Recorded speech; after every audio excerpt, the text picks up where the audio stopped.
Hey, it's Derek from ForeGolf Custom. Today we're looking at the Odyssey 10 putter. There's a couple of different models in this range, but we're going to focus on the 10. It's the S-slant, so it's the short slanted version on the hosel, and it's got that single line across the top. I'm also going to break down some of the things, the key points that we would look for in a putter fitting to get you more consistency. So if you're going for a putter and a putter fitting, these are things you need to look at. We've got face angle, we've got roll percentage, distance control, how we judge the length of the putter, how we judge the lie and what that does to the putter, and also the grip. We're going to touch on these few points so that you can get better consistency out of your putts and a much better scoring from your putter. I mean, I know you love this putter. I see a lot of them coming through workshop. Yep. It's a high moment of inertia. Maybe let's pull in, when you're talking about moment of inertia, what's the key things that people need to be aware of? I think from a definitions perspective, it's just off-centre hit straight. So because of its shape, because it's square, because it is as wide as it is long, it's square in principle, which then just means it's resistant to twisted impact. And those two, there's 15 gram weights in the back end. Do you find those work? Are they doing something? They just act like stabilizers in the same way it would on a child's bike. They're in the furthest extremities of the putter, and all it does is help stabilize the putter head through impact. That's actually a good point there. I never thought of it like a stabilizer. I kind of probably need those every now and again on my bike. Let's talk about stroke lab then. So the shaft. This is kind of a balancing scenario in the putter, but are you seeing that benefit in the way that it's been constructed or the design? I guess it's the modern day way of attempting to do a counterbalance. So you could either make the putter head heavy, which they've tried and it works, or if you strip the weight out of the middle, it forces the weight to the head and creates this kind of motion where the head will dominate the shaft. So it's good for tempo, it's good for rhythm. So that's good for balance. So that's a heavy feel without being heavy. It's basically a heavy feel without being heavy. Yeah, that's a good one. And then the alignment, obviously. We had a chat about this earlier on, and you know, one of the key things here is being able to point the putter on the path or the direction that you're putting. And you've said that this was one of the best putters you've seen. Clients who come in for fitting, that's the one they go with. I think all this kind of stems from the golf ball manufacturers originally starting to put lines and longer lines and alignment aids on golf balls. So you've kind of got, whether it be triple track or whether it be a single line that the manufacturers have put on the ball. So this kind of extension of that line into the putter just helps. So if you spent the time to line the ball up with where you want it to go, you then use the single line in the back of the putter, or triple track if it's the other way around, and all you're doing is extending the line backwards. So you've lined the ball up so you know where it wanted to go. Now you can line the putter up with the back of the ball. Yeah. The face micro hinge, been around for a while. Basically it's a hinging where there's a kind of a prong that sticks out. Yeah. Does that help at all? Should people be aware of it? I think it may be a good distance control because it'll have a little bit of give in it, but it slightly sticks out ahead of the soft insert. So if it's a little bit soft, get a little bit of a spring. If it's a little bit too hard, softer insert deadens the ball, and it helps the long ones trying to get them a little bit short and the short ones trying to get them a little bit longer. So distance control is the story there. Okay, perfect. So then let's pull this together from the fitting side. So we broke this down into a couple of different categories for people to understand. When we're fitting for putters, there's a couple of things we look for, and the things that you kind of draft into the session, and obviously to create what's the best putter based on these scenarios. The first one I have is face angle. Let's talk about how you see that through TrackMan, and then what that then means for the putter. So inevitably, there's, like everything, there's a little bit of movement in the head. So the high MOI story in this putter is trying to reduce the amount of twist so you can deliver the head on a more regular basis. So to do with the top line, to do with the MOI, it's essentially just a way of trying to make the face angle more consistent at impact. As we've moved more to a more pendulum putting stroke than an arced putting stroke, this process works real good for trying to deliver the head on a much more squarely basis. And are you looking for those numbers to be quite consistent? Again, if the face is open or closed at impact, you're going to miss putts. So the more consistent it is and closer to zero that is on a more regular basis, the more putts you're going to make. So Dave, skid distance and roll percentage. Yeah. I mean, if you go for a fitting, you'll see these on TrackMan, and you'll see them in other putter fittings, I guess, putter fitting software. What are we talking about when we talk about these two things? So regardless of your ability in golf, every time you hit a putt, the ball will skid or bounce for a certain percentage of the putt before it actually starts rolling end over end. So that will then directly affect distance control as one thing, and then pace and direction a little bit less so. So the higher the roll percentage, so we're not worrying about the skid, we want that as little as possible. So we're looking for a high roll percentage. So what's a good number? Pros are 92 to 94%. Anything high 80s from an amateur golfer's perspective is pretty good. The closer you get it to 90, the better it's going to be. And are you adjusting that through loft, or is that face design? So is that a micro hinge story, or is that more of a loft adjustment? I think there's an element of your attack angle. So if you hit up on it, that's going to make it bounce. If you hit down on it, that's going to make it bounce. So more of a loft story, depending on how your stroke, whether it's negative, positive. If it's neutral, then we can just use the natural loft of the putter to get it there.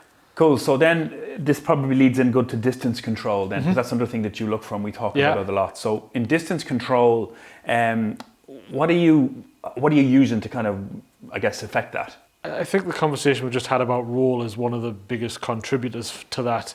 I think certainly in this putter you have the Stroke Lab shaft, which kind of helps with the pendulum effect and making it getting the pace of the backstroke and the follow through. So if it's feeding from feel, a bit more even, from a feels perspective. But if you can combine those two things together, all it helps is with TrackMan use this more than me, is the word tempo one. It's just trying to keep the pace of the putt as even as it possibly can. And then will you see that, your distance control? Are you looking for that then in TrackMan in terms of? I'm looking for a consistency of distance control. So you don't want to have a variance of feet in terms of distance control. The smaller inches you can get that, the less opportunity you get. So you're looking to try and manipulate how much the golfer can control, how much of the putt that they can then judge in terms of that distance. Brilliant.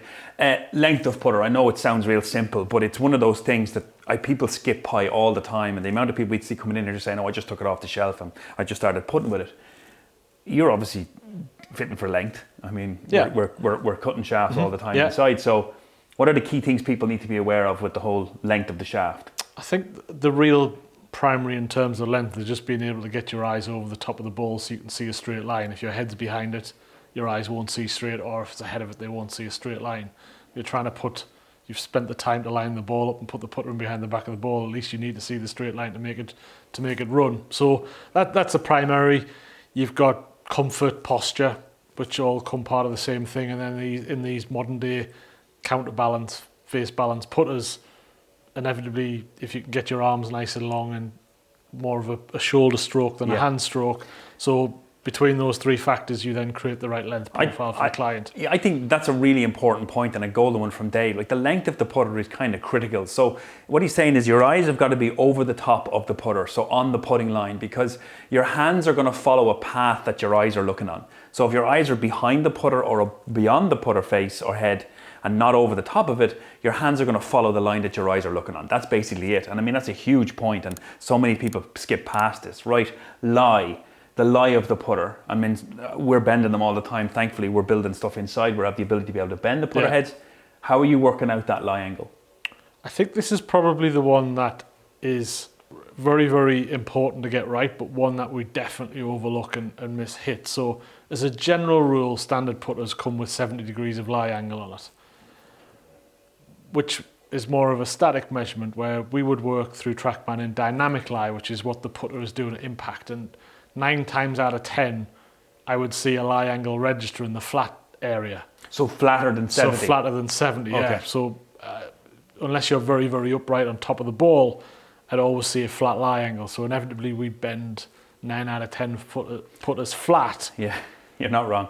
Versus the dynamic lie angle. And what does that do in reality? It's just, if the putter's out for lie angle, same as an iron, the toe's going to turn it in, or vice versa, the heel's going to push it out. Yeah, and also the angle, it's going to point, isn't it, at that direction? Absolutely. And quite a lot of comments that you'd get from people, certainly with these bigger mallet putters, is when they put them on the ground, they don't sit pointing in the right direction, and that's to do with the lie angle inevitably being flat, because if you sit them back on these hinges, then the putter will turn open or closed. Yeah, simple points. And lastly, grip. We're a huge advocate. Actually, a question for you. Are you a fan of the bigger grips? I think as more people have gone to a pendulum putter and you're trying to make the putter go backwards and forwards in a straight line, the bigger putter grip helps take hand movement away, which is an important part of it. Am I a fan of it? I'd always go putter grip on on feel first. Okay. Because if you take all your hand out of it, Yeah. then if you're not a very good putter, then take your hand out of it anyway. But if you've got a bit of feel and you want a bit of feel, yeah, I mean, which can help with pace control, yeah, then I mean, we're big you don't fans. have to have it big. Okay, yeah, but we're big fans of P2, and a big shout out to Enda and Sushil, the lads in P2 Grips. They're an Irish company that produce these lovely grips where the shaft runs up inside and produces a more kind of an upright hand position, and we do like that a lot. Yeah. And we love working their putters. So big shout out to the boys at P2 Grips. But is this like, so are you looking to get the grip to create the right type of consistency at address, or are you going strictly on comfort? No, there is an element of comfort, but I think you might want a little bit of the hands rolling in, which you want a thinner grip, or if everything's pulled, you might want a slightly wider grip so it doesn't feel like it's pulled so far of the hole, especially when it comes with this lie angle thing with everybody registering flat. The bigger grip can sometimes help with the lie angle because it'll stop the putter head rotating to the low side of the hole. So there's an element of it from a technical fittings perspective, but it also needs to feel comfortable in the hand. And I hope that gives you a broad overview now from a fitting side of things. I mean, look, bottom line here is it's the club you will use the most in your bag. It's for certain the club you need to spend a lot of time getting right. These are just some of the pointers that we would give you from our fitting side of things to what to look out for. But ultimately that Odyssey 10 that we would use a lot for, Dave loves it because it's very easy to align. It's very easy to keep square. It's got a really good feel off it, and the Stroke Lab gives it a nice feel of the head going through the club. But ultimately it's down to your individual feel. Please get fitted, it's very important. If you're liking what we're doing here on the channel, give us a like, and we'll see you at the next video. Thanks for watching. Got a loft conversation, then is there anything else? The putter or the design that you're looking at. Hold there.